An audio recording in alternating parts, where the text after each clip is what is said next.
Hey, it's Elizabeth D'Alto, and this is the Untame the Wild Soul podcast. From body image, sex, spirituality, money and relationships, to motherhood, creativity, business, communication, and desire, Untame the Wild Soul is the place to come for real stories and powerful advice to help you reclaim and redefine womanhood in the 21st century. Hello, everybody. Welcome to episode number 195 of the Untame the Wild Soul podcast. I'm your host, Elizabeth D'Alto, and today's guest is my dear friend, Kisma Orbovich, who has been here right around a year ago. This is kind of like her one-year anniversary. We didn't plan it that way, but it's working out that way. I freaking love Kisma so much, and there are a lot of teachings out there about mindset and prosperity. And one of the reasons I'm so excited to have Kisma back talking about this specifically is I know her personally. I know how her business works. I see how great her relationships are. She's one of the most consistently low drama humans I know. She's super fun, rarely stressed, and I don't think I've ever seen her overwhelmed. Basically, she lives and breathes what she teaches. And I respect this so much because tons of people can teach you how to make more money, but a lot of them are human disaster areas behind the scenes. During the interview, Kisma helps us focus on the highest form of service, seeking our highest form, using specificity and intuition to move towards a higher state of being, doing, having, sharing, and creating. And we also get into what prosperity actually is and the flow between energy, thoughts, and actions. This is a super fun episode. The show notes will be over at untameyourself.com/episode-195. We've also got a special offer for those of you who are wanting to work on your prosperity. Kisma has a program that you could check out, and you can check that out at wildsoulmovement.com/prosperity. So thank you so much. Let's get into today's show. Y'all, I am loving having some repeat guests here back to back this month in September. Today's guest is my friend Kisma. I love this woman. This is someone who I love to geek out. And I know I already talked all about her in the intro, but I just want to reiterate how, in life, you got to have your people that you share mindset, you share beliefs, you share values, even if it's not all of them, at least enough that there's like a foundation for when life throws something at you and you question whether or not you're a maniac, because it happens sometimes. There's people that you can check back in with to be like, you're not a maniac. I'm with you. And Kisma's one of my people. So I'm super glad she's back, specifically this time to talk about getting your mind right so you can have more prosperity in your life. This is something that I don't think anyone, even if you're like doing awesome and you're super wealthy and your money is good, there's not usually people who are like, I couldn't stand to make more money, or I wouldn't like to help more people. And we've talked about this before. It's like the idea that the more I have, the more I can share. So I trust that if you're listening to this show, you're someone who not only would love to have more money, but would love to do more great things to help more humans with your money. So we're going to get into that. But Kisma, first, I asked you last time, but we'll ask you again. What do you love about being a woman? Oh, hey, it's so great to be back. Thank you, Elizabeth. This question, I was pondering it because I wondered if you're going to ask me again. And the thing that was coming up for me is I love being a woman because women are so freaking strong right now. Like, I feel like there's this phenomenon going on the planet where it's like women are rising, and it's causing some interesting discourse, confusion, confrontation, but also brilliance and success. So I am loving just being like right there and watching myself, watching you, watching my clients, people around. I think it's an exciting time. That's awesome. I love that. So mindset to get your prosperity set. Yes. Where do you want to start? I'm going to see. What's cool is Kisma has a podcast too. I love podcast people because we can really ping pong a bit. Yes, we could just go on. I want to start with the reverse engineer, because what I'm finding is it is easier for people to understand where they are not creating prosperity instead of this magical, what do you mean I can create my reality and prosperity and all that? So all we have to do is look at this. Basically, it's an infallible law. when you examine how you're feeling, so say you have a day, some of your listeners wake up, they're not feeling good, they're in a funk, things aren't going well. I guarantee when you examine the thought flow in the head, you will notice the thought flow is not so great. So our thoughts dictate how we feel. Yeah. And this is happening. It's churning over. There's a lot of fear on the planet right now, unfortunately, because of some of the political climates and the altercations and just what's happening. And there's a lot of confusion and doubt. So you can look at that as this wave of energy that is sweeping people. And I'm a big advocate of not watching too much news because that's part of the energy that's sweeping people away. So when we reverse engineer that, if we're creating those moments where we're not feeling good, we're not feeling confident, we can create the moments where we are feeling confident, certain, and prosperous. And prosperous is money, but it's also your health, your spiritual alignment, your love life, your friends. Like, it's truly, to me, being able to master your life. Yeah. And I feel like when people hear the word master or mastery, it could be a little intimidating. So what do you mean by master your life? Yeah. What would that look like in practice and application? Okay, this is so great. So the first time I decided I was going to master something, it was back when I had my yoga studio. And I was like, I'm going to master not being a bitch for 1 week. Because I came from this music background where I was all diva, performing. And I was like, this is not going to go well. And so sometimes we just need to master elements, right? It's not like I'm going to take over a company, but like, what is it someone wants to do today, this week, this month? And sometimes it's simply, I want to master how I listen to people, or I want to master how I speak to people, or perhaps one wants to master being quiet and being still. And all of these little pieces, when we focus on one and we master one, so many others just like domino in effect, right? So it's like, it seems overwhelming, but I guarantee if one of your listeners like, I'm just going to master this ability to listen, there's so many other things that will fall into place because it means they're being present and they're being aware.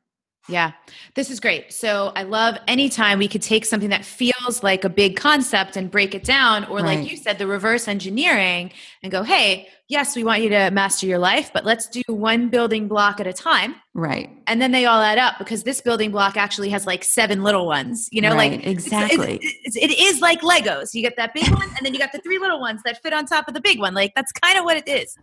So where do you notice? I find contrast to be really useful here. Mm-hmm. So, of course, I want to focus on what people can do well and do better. But where are people really missing the mark that we might be able to say? And for people listening or watching, this might be confrontational because she might say some stuff that you do. And that's okay. Like, allow that to confront you. Allow yourself to feel uncomfortable. Yeah. Because if these are the things that you're doing and it's causing the unpleasant outcomes and circumstances, we probably do want to help with that. Yeah. Yeah, totally. And this, I'll just interject something. I was just in India and there were so many teachings, but one of the teachings that came up, which I so appreciated, was as we work on ourselves, whether someone calls that personal growth or spiritual growth or alignment, there can be moments of pain, hurt, being uncomfortable. And this is actually a good thing. So I say that because you're absolutely correct, Elizabeth. Like when someone hears something, they're like, oh, there's an internal response. There's a reaction. It means there's something to look at, right? Not to feel bad about or guilty about or shamed about, but just be like, holy cow, why is that, triggering me? And one of the things I see happening, and I hear it in people's languages, I hear it on the street, I see it on Facebook and Twitter, is the blame game. People are so wanting to blame the world, blame other people, blame their kids, their spouse, their jobs, whatever, for something that is not going as they want it to, not being in flow. And you know what? I'm here to say, like, it's really not anyone's fault. people are being trained that way. Yeah. When you think back in the early days of education, it's like, oh, you should be in this box. You should dress like this. Johnny should sit up at his desk and not pick his nose in the first grade. He's a first grade kid. He's going to pick his nose. There's all these like shoulds, which creates an element of shame. Right. And so the human soul and the spirit kind of is like, well, wait a minute. We're so divinely and perfectly created. Why are these external people trying to force us in a box? So we begin this early relationship with it's them and it's me, and they're telling me to be a certain way and it doesn't feel right, so it must be their fault. Right. And it goes on and it goes on until internally we decide, wait a minute, this is not how I want to be the architect of my life. Like I want to co-create. And in order to co-create, one must take responsibility and accountability for everything. Yeah. And this is big. This comes up in my groups and in my programs often, which is we're not invalidating any experience that anyone has had. Completely. Yes. That is unfortunate. Part of the blame game is, living in victimhood. And I just always like to distinguish the difference between being a victim of something, which was like an isolated incident or something that happened a series of times, but it's not happening anymore. Right. Versus you living out in victimhood as a result of what had happened, like you recriminating that person or yourself, blaming yourself for blaming others, and carrying the energy forward of what has happened in the past, right? Like many things require healing, right? Some things are traumatic, and it is so possible to prosper, not because of, not even in spite of, but in addition to that, yes, some serious shit has happened in your life. Yeah, absolutely. I'm so glad you said that, because sometimes when I get excited or, spiritual teachings get out there and they're like, you can create. And they're like, well, what about this horrible thing that happened? And the past is over. It is such an amazing tool for learning. It brings these golden, nuggets of wisdom, but it is over. And, the way you describe it, I like, is like acknowledging, certain people have gone through X, Y, and Z. And that doesn't mean, though, one needs to embody being a victim. It means they're like, all right, this happened. And in some way, shape, or form, when we're able to shift the perception, we then understand it creates more resiliency in our field, in our being. I mean, just look at history, look at people who discovered, I don't know why, but lately I'm obsessed with like the founders of the Wild Wild West and going through the United States in a covered wagon and women getting out and dropping their babies, giving birth and carrying them. And they keep going. Like there was such strength and resiliency, but they had an ideal. They were here to discover a promised land. So, part of the ability to go from the blamer to what I like to call the supporter of society, or just the supporter of one's own life, is create this ideal. Have a very clear dream and thought flow of who is it that you want to be? What do you want to create in your life? And then you pivot the conversation in your head. It's a direct pivot to something amazing. Yeah. Well, so this is funny. I can't help myself. I'm very justice oriented. My whole family thought I would be a lawyer my whole life.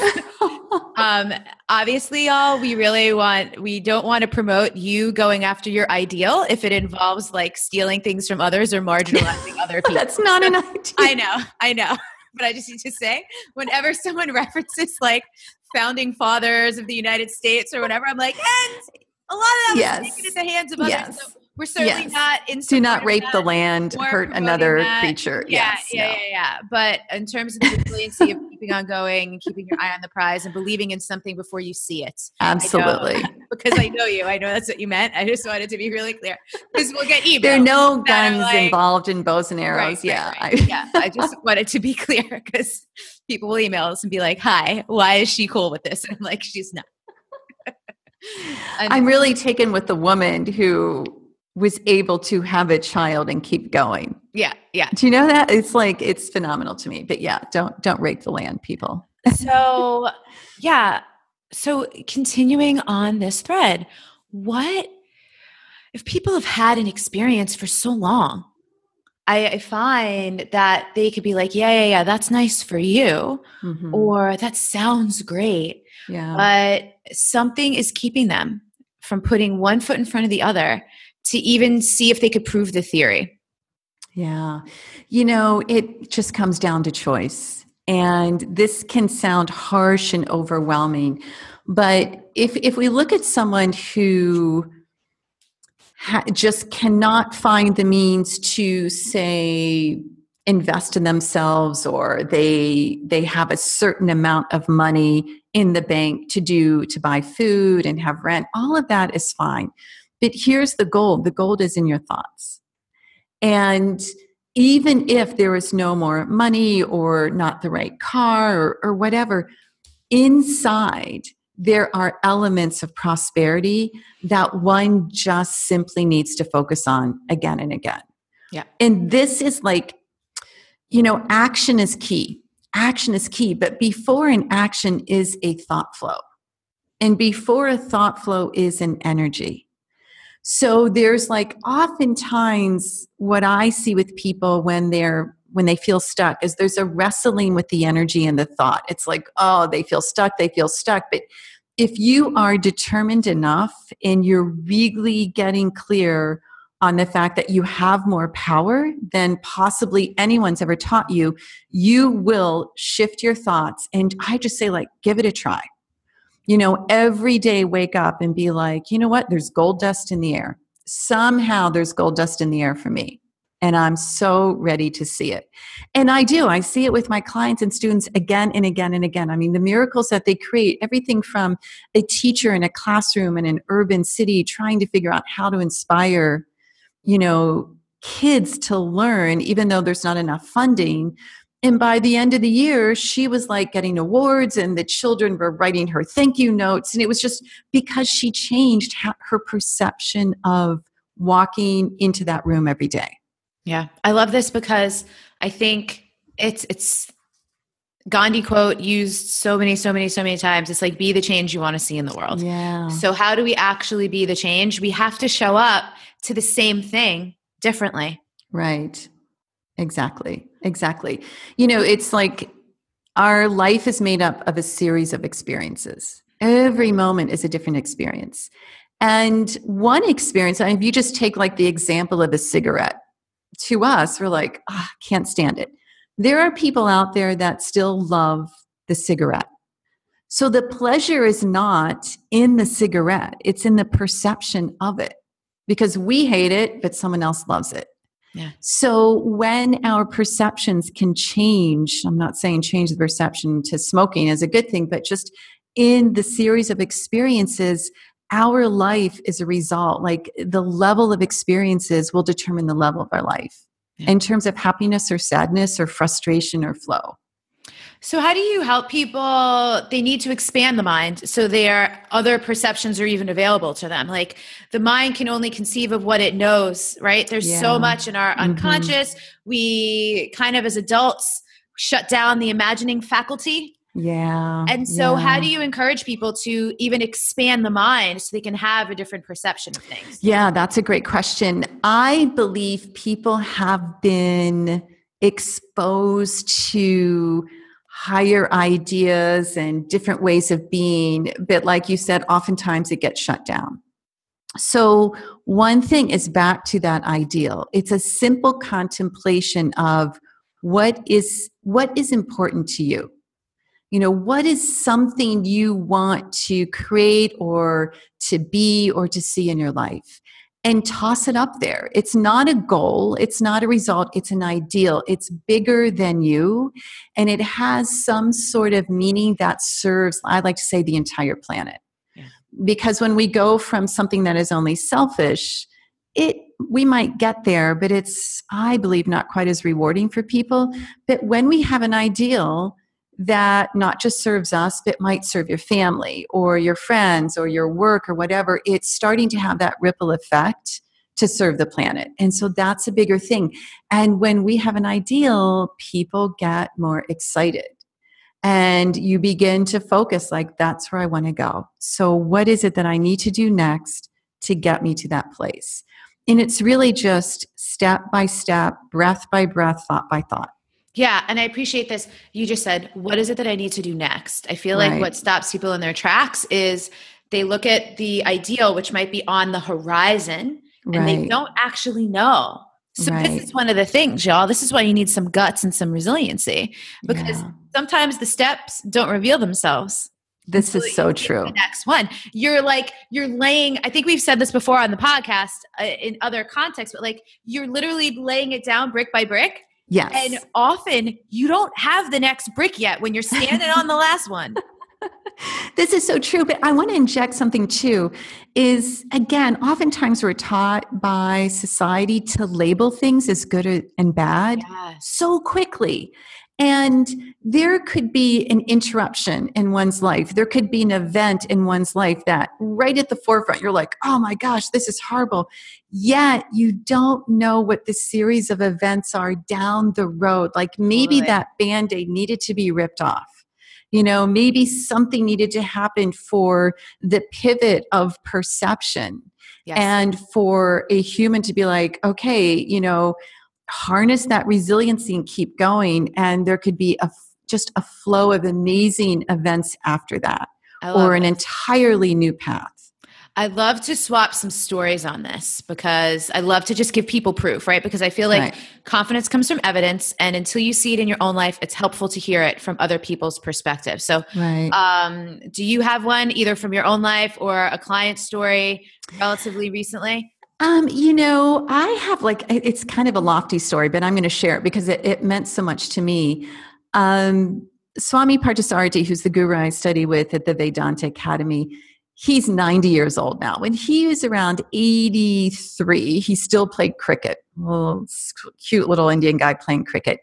He got hit in the mouth with a cricket ball. Blood is everywhere. Teeth are being knocked out. Everyone's freaking out but him. Like he's just like, oh, I guess I got to go to the doctor. Now, he was supposed to travel to Chennai and give a series of talks on the Bhagavad Gita for what's called Guru Purnima. It's like a holiday where one goes and talks. Well, he's a teacher, he's a speaker, and his mouth is out of commission. Most people were like, this is a horrible thing. But here's what happened. His daughter, Sunandaji, who's an amazing teacher in her own right, was needed to fill in. And one of Swamiji's manifestations was, how do I reach more young people? How do I get these ancient teachings out to younger people? And as soon as she hit the stage, it was like wildfire. And there was just that much bigger group and following and younger people showing up. And who would have seen that when he got hit in the mouth with a cricket ball? Yeah. So I don't want people having to shed blood, but what I'm saying is when you are constantly focused on the ideal, there is a way. There is a way, absolutely, but we need to maintain that thought flow. I mean, I'll share, just one of mine. I set a manifestation for a certain thing and it doesn't always show up like I think, but all of a sudden this person's showing up with that idea for my business. I'm like, oh, I never considered that. But it's like the next step to make sure I can reach X amount of people, like I said in my manifestation. So I had to be very open to seeing it from someone else's perspective and open to taking action. I love that. Even if it felt a little bit big or scary or whatever, it's like, nope, okay, let's go. Because this is showing up for a reason. So 2 things. I want you to explain what you mean when you say set a manifestation. But before that, I'm trying to remember, and I've written this down from you before, literally just in conversation. Y'all, Kisma and I go on beach walks and I'm like taking notes on our beach walks because she's just dropping knowledge bombs left and right. I forget even the term, but what is the thing with like action from a peaceful mind? What is the definition of? It is the definition of what we could call a perfect human. And that is dynamic action with a peaceful mind.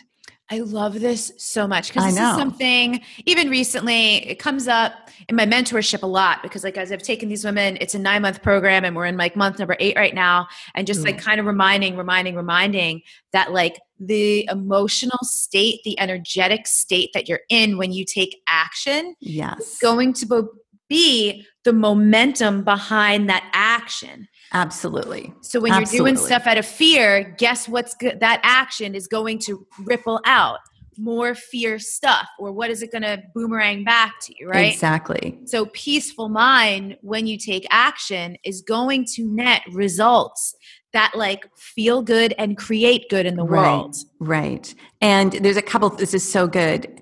The peaceful mind comes again when we have an ideal and we take unselfish action. And selfish action or the blamer creates so much agitation and so much fear. And it's like you said, fear, I'll get to manifesting in a moment, but fear is a very strongly charged emotion. Yeah. So when we think things with that strongly charged emotion, it is actually going to manifest faster. Yeah. It's going to, like you said, boomerang back. When we take action that is unselfish, and this doesn't mean it's not for you. Like, everyone should be, I don't want to use the word should, but everyone can be taking action for their ideal, for what they want to create and serve them. But when they know the bigger pictures, they're also going to serve others and their family and their business or their companies. It becomes less selfish and it's more buoyant. It's more prosperous. And definitely the mind is absent of agitation or frustration. So one gets really focused and in flow. This is a great, great, great important distinction because words like selfish, full of yourself, self-absorbed, they get a bad rap. Yeah. Because I think what it's really getting mixed up with is solely like self-interested. Mm-hmm. Like no one benefits but you. Exactly. That's really the term of selfish. And I put a post on Facebook recently and people were like, oh, well, you got to do X, Y, and Z for yourself. And I was like, of course you do. Like, remember the highest form of service is to seek your highest form. Yeah. Or self-realization. One has to lead by example. This is a great service to the planet. So of course we have boundaries, we have things, but it is when a person takes an action, like you said, solely for their benefit, without the consideration of other humans or creatures or the planet, that's selfish and that causes some agitation. Yeah, big time. This is so funny because what's up in my world right now is one of the things I just did, and it'll be over a month ago by the time your interview goes up, actually more like a month and a half, of closing down the Facebook group that had almost 5,000 people in it. And there's so many people were super supportive because like a lot of things in my life, Wild Soul is like, you got to shut down the Facebook group. I trust it. I'm like, okay, it doesn't really make any sense, but if that's what intuition says, that's what Elizabeth does. And so, and some people that were upset about it, I got like some strange messages and someone was like, if this is some kind of strategy, and I'm like, y'all, I'm not doing this just to like help myself. Right? Yeah. It feels like a higher, there's something brewing here, kind of goes back to what we said earlier. There's something at play here. There's a reason why it was such a strong, like undeniable thing. Right. And to go back to something you said earlier, this phrase that I love that I actually got from this book called The Book of Love by Kathleen McGowan, which is historical fiction, but awesome story. I love my Mary Magdalene stuff. It revolves around that quite a bit. But she says at the end of some of these passages, it says, for those with eyes to see and ears to hear. Oh, I love that. I love that. And it's like he who sees, sees. Yeah. That is so beautiful. Because it's talking about that perception. Right. It's just like the willingness. What I interpret that to mean is actually the willingness to see beyond what you know. Exactly. The willingness to hear something new that you might not be aware of.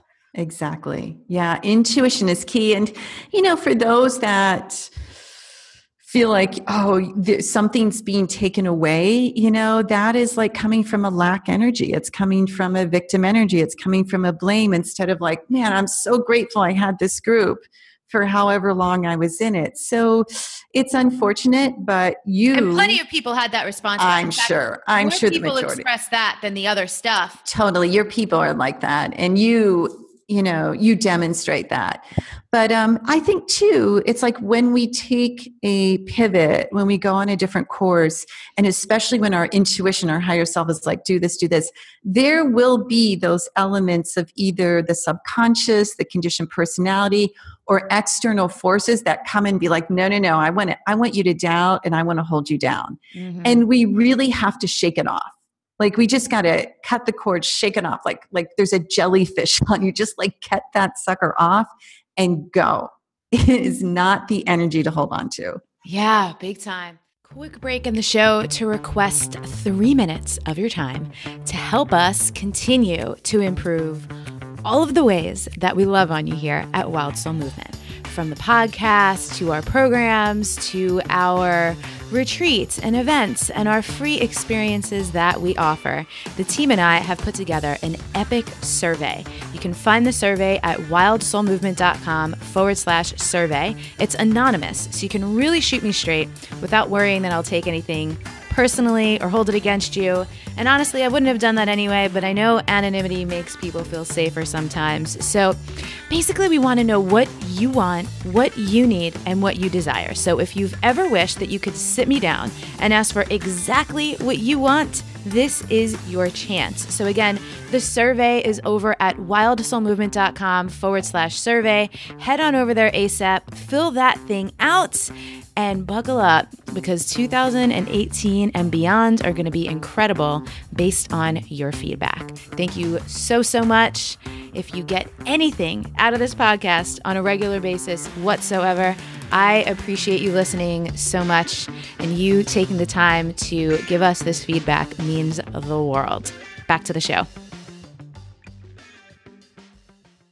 So let's go back to when you say set a manifestation. Yes. I did a course with you last year, so I know what you mean by that. Yeah. By the way, at the end, y'all, Kisma has another course. So whether you did her course last year or you're digging what she's talking about, or you're just like, I need some more prosperity up in my life, you might want to check it out. We'll give you a link at the end.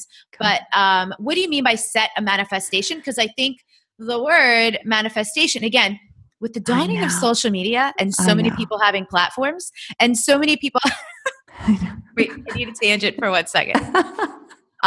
People are so inundated with information. Yeah. I think, I remember when I used to be in like middle school, we'd have to take these reading comprehension exams and I'd be like, why do we need to do this? This is dumb. Now that I'm an adult who consistently puts things out there that require reading comprehension, the number of messages we receive from people who haven't comprehended it, I'm like, oh, I get it now. Yeah. Because reading comprehension is a thing. So manifestation gets misinterpreted, miscommunicated, and therefore I don't think people always comprehend what is actually meant. So in your context, what do you mean?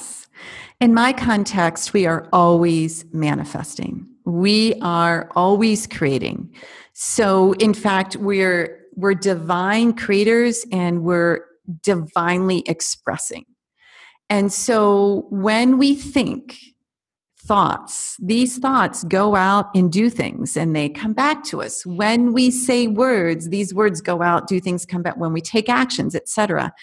So we're always manifesting. It's just how we're on the planet. And the ideal from, if you could say like the unique ultimate energy or source or God or Brahman, whatever, is that we can manifest towards a higher state or way of being, doing, and having. When I help people set manifestations, it is about, number one, getting clear on what is it that a human wants to manifest. What do they want? And I think it goes again, it shows how in this world, there's so many distractions. There's so many external forces pulling people in many different directions that they're not even sure what they want. Oh, well, I want to get married. Okay, then they get married and they want to have a kid, but maybe they're having trouble getting pregnant. But I want to get pregnant. Oh, so you want to get married and you want to have a kid. And you want to have a healthy baby, and you want to stay together. Like, we want to determine, what is this life, this precious opportunity called life? What is it that we want it to be for ourselves?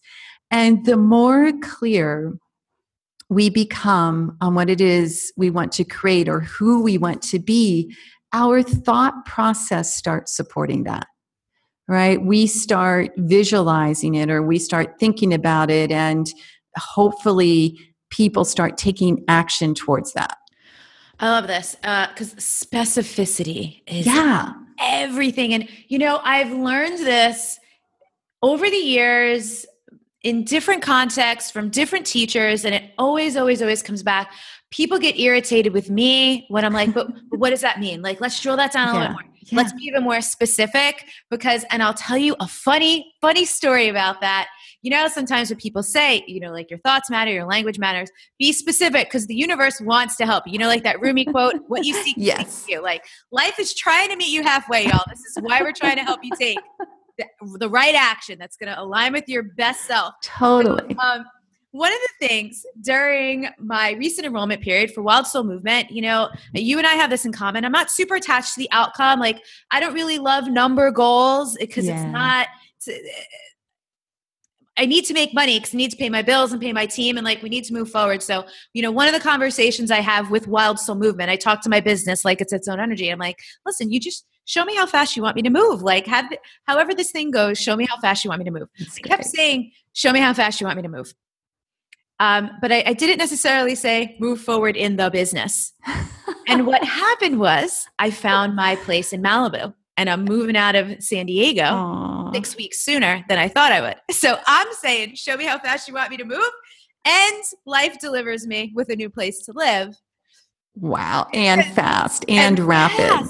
Yeah. So it wasn't necessarily, and what it also delivered me was just some things that I need to address within the structure of the business. Right. I need to hire some adjustments, like closing that Facebook group adjustment, just like energetically some shifts that needed to happen.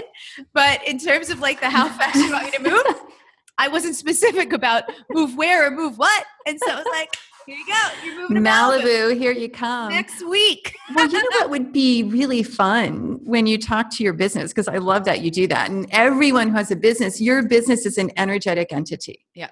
It is this living being. Ask your business what number it's desiring to generate. Why have I not thought of this? And then throw it up to the business, because if it's not like your thing is souls, right? You get really clear on how many souls am I going to help? Let Wild Soul Movement decide what's the number that I want to generate. Yeah. That'll be really cool. Because I will say that's one of the reasons why I've never super resonated with like an income goal or a money goal, is because to me that feels like your definition of selfish, where like that only benefits me. Yeah. And that doesn't turn me on, doesn't get me out of bed in the morning. Like I can help myself. I know. For people like us, it gets dreary. It gets really dreary fast. Yeah. So when you were saying this, so when you set a manifestation, it begins with getting really specific about what you even want. So I'm curious, in your world, do you distinguish, or how would you distinguish between what is a need, what is a want, and what is a desire? Yeah, well, desires are all, right? Desires can be amazing, and desires can pull a human down. But the fact is, 99.9% of humans on the planet have desires. So the question is, in what directions are the desires going? Are the desires to become a lower human and kind of, just sit around and be lazy and eat what we're not supposed to eat? Or are the desires one that propels us forward? So I like to think, drop the lower desires and reach for higher desires. It's like climbing the ladder of life. Oh, cool. And needs and wants, I get that some teachers focus on, well, get what you need.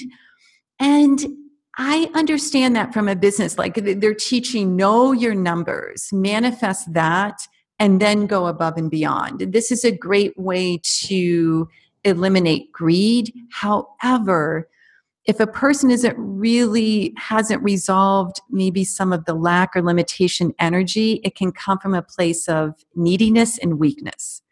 So I just like to use the word command. Like, what is it you're going to command in your reality?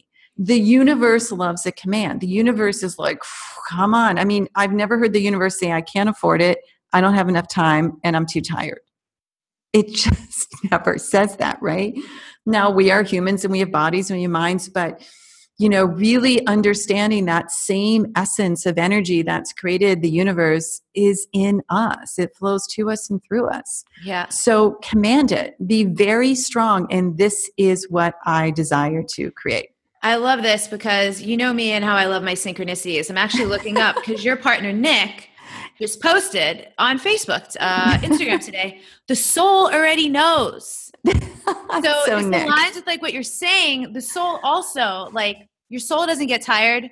Your soul doesn't get worn out. Your soul is not a victim to anything. Absolutely. This is like the human self versus the divine self, which I've been really exploring this a lot lately because I feel like sometimes I sit like I'm watching a tennis match and I'm looking at like, I call my divine self like my wild soul, like that highest, most divine nature. I'm watching my wild soul be like, come on, y'all, we could do it. We got this, like infinite possibilities abound in my wild soul. Then there's my human self sometimes going like, I don't know about that. But this, and this. And then me, Elizabeth D'Alto, sits somewhere in the middle going, I know I definitely should be listening to this wild soul over here.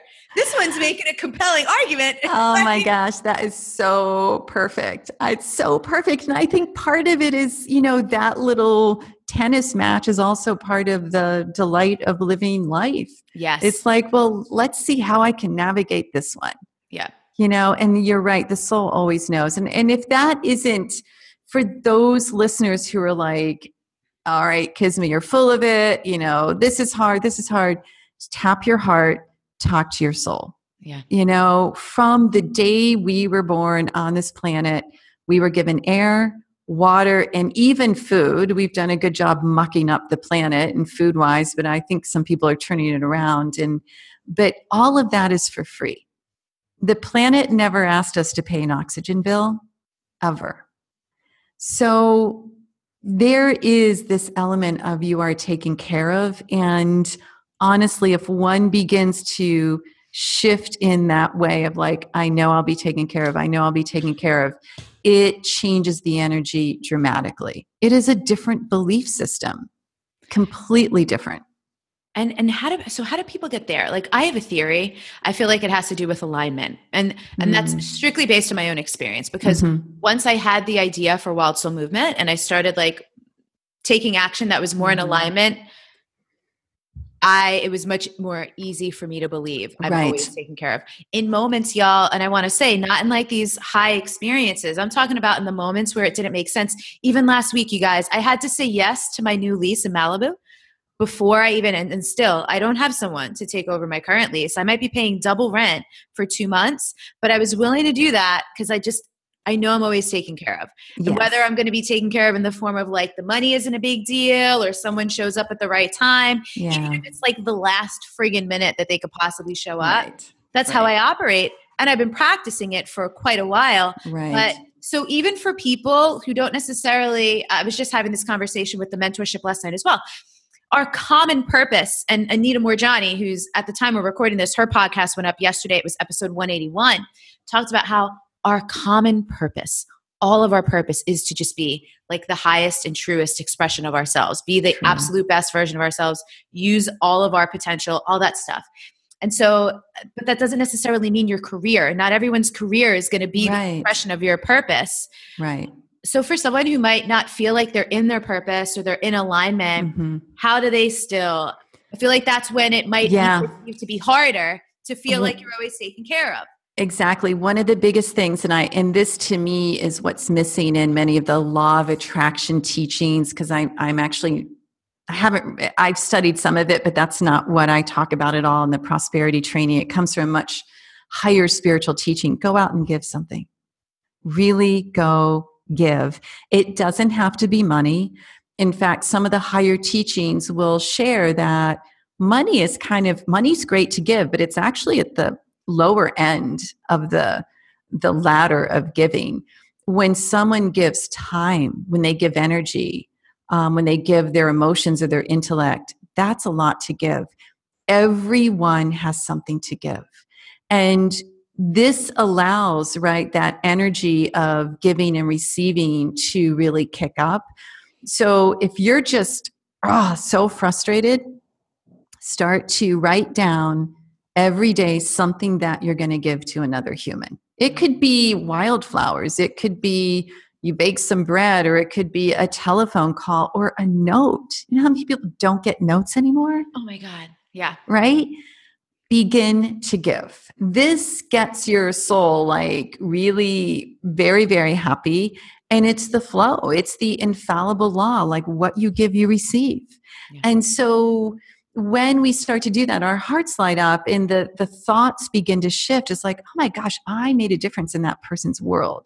So there's a more positive, higher frequency thought flow going, which means in return, you're going to attract higher frequency thoughts, people, places, events. Yeah, this is huge. And I think it's also important to note in this giving, it's not just give to get. It's like exactly. It freaking feels good to give. It's an attitude. Yeah, it is. It is the notion of I am evolving because I have this attitude to serve. Yeah. Remember the selfish and unselfish. It is unselfish to be willing to look at where you can serve. Yeah. So it's really an attitude. And that attitude is the exact opposite of blame and a victim. It's like, how do I go out and make the world just a little bit better today? And again, it's like those little things, small hinge swings the big door. And it also doesn't put you in a place of sacrifice or resentment. Right. Yeah. Again, then that is in overgiving, right? Which it is in overgiving. A lot of our listeners are like overgivers, overfunctioners, like recovering. We're all getting better at it. But that's when we know that we've swung the pendulum a little too far, is when you feel resentful. Completely. And when we're teaching to share, that was mind blowing from my time in India, because the Swami Parthasarathy will take questions almost every day, does something called big group discussion. And a visiting student submitted a question, which was very much like what we see our students and clients go through is, I'm a giver. How do I handle when people want to take advantage? Mm. And we were all expecting, you need to set back, and it was quiet. And he said, givers look for takers. And he said, the joy of giving is to look for the next taker. And the room was stunned because this was not what anybody expected to hear. But he's like, this is the attitude. So upon examination, you can always look at, well, are you giving from ego or are you overgiving? But the joy of simply seeking out someone to give a few flowers to or to write a note, that's what lights you up. I love it. And so I say this because oftentimes we get caught in a typical mundane conversation that is important, right? We don't want people depleting themselves, but rise above it. Rise above it and just take one little element a day where you get excited to look for somebody to do that thing for. I appreciate this distinction so much, because what I'm also realizing on the other side of it is, if you have something to give and you're not in that place of looking for a taker, you don't actually have that thing to give. Yes, it's the attitude. Perfect. Hell yeah. Yeah. So cool. So tell us about the course, Mindset to Get Your Prosperity Set. Yeah, Mindset to Get Your Prosperity Set is it's really becoming my flagship course. It starts with the module, It's Shockingly Right to Be Prosperous, which was founded on the book Catherine Ponder, right? I just love her teachings. So I've taken all these different spiritual teachings, mindset teachings, and put them in an online course. It's 6 modules, but as well with 5 live group calls. So basically the students, when they register, they'll go through the online and it's like bite-sized chunks. There's a workbook. And every time I run it, there's 5 calls. And as people come in, they can do the live calls again and again and again. So they can go through the courses they want. They can get on the phone in the group and ask questions. There's a great Facebook group for support. And there's also a 1-day workshop, Prosperity Day. So I have about 3 different dates a year, 4 different dates a year, either in San Diego or New York City. Great. So I'm so excited because I think and I believe there's a prosperity problem on the planet, and we need to shift it. Agree. at the core level. So it's awesome. Oh, yeah. So we're going to, y'all, we have a special link for you. If you go to wildsoulmovement.com/prosperity, that's going to take you to check out Kisma's course. Yeah. And so I have something to give because I have been thinking of the Wild Soul Movement practice can work in any context, but I have yet to specifically apply it to prosperity. Ooh. So I want to so if anyone signs up for Kisma's course and you heard about it through this podcast, I'm going to make 2 Wild Soul Movement practice videos with mantras that specifically relate to that work to help you embody the prosperity energy. I love that. This is it's a killer combo. So because you'll integrate the energy and the teachings. Good. Yes. So it's not, because this stuff, because it is mindset, it can get heady. So to get you back in your body and like feeling it too, right? It can be a really killer combo. So that's what I want to do. If you guys sign up for Kisma's course, because you heard about it on the podcast, I have some extra 2 Wild Soul Movement full length practice videos for you. That's so cool. So go to wildsoulmovement.com/prosperity to check it out. Now, Kisma, is there anything under talking about prosperity, talking about mindset, or even, you mentioned a bunch of spiritual teachings, anything I didn't ask you that you were like, oh, I really hope we talk about this? Well, I wanted, because we're really talking about elevating, and at times it can seem a little triggering. It can seem uncomfortable. There's a question that I always encourage people to ask, and it's simply, when something's going on in our lives, to ask, what's my role in it? And it's not an easy question. And trust me, I've been there time and time again. It's like, what am I doing to create this? Sometimes we won't know the answer, but other times we'll be like, oh, this is what I'm doing. And it's never to guilt. It's never to shame. It's not bad. It's not right. It is simply an observation.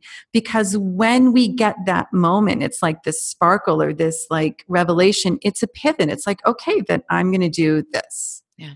And it's as daunting as it can seem to be like, well, what do you mean I'm responsible and I'm accountable? It's exciting. Like from this point on, we are creating our karma. Yeah, there's a little bit of flow from the past, but this point on, it's exciting to me. It is really exciting. Like the moments where I've been down or frustrated, just like, wait a minute, you're in control. You're driving the car. Maybe you need to go around a few more laps, but this is your car and you're the driver. Yeah. So to me, it's exciting. And what's exciting about that too is, I know you're saying when like something's going on that's like agitating or like doesn't feel great. But y'all, when things are going amazing, you get to go, what's my role in this? And also be freaking proud of yourself and celebrate that like you're creating that too. Totally. Absolutely. And that takes, it's a full circle. It's like we talked about at the beginning, the reverse engineer. Yeah. So you get to see like just how up here and what we speak and what we do is really co-creating our reality. It's so great. And I just recently, are you familiar with Sonia Choquette?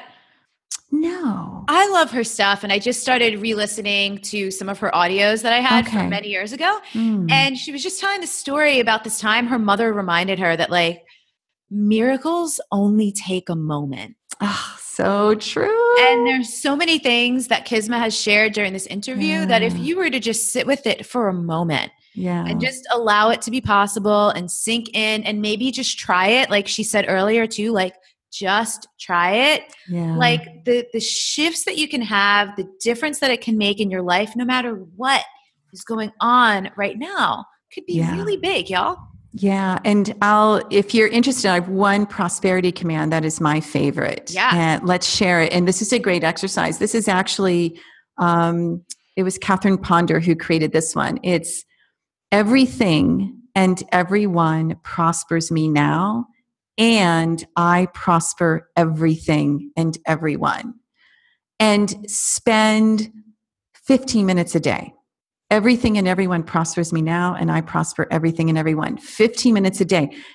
Really go at it. Like put some music on, move, do whatever. You don't have to sit and do it, but let that be in your thoughts, in your heart 15 minutes a day. And I guarantee there'll be some magic and miracles. I love that. Cool. Well, thank you so much as usual. In the show notes, let's see, this is going to be episode number 195. Would you believe it?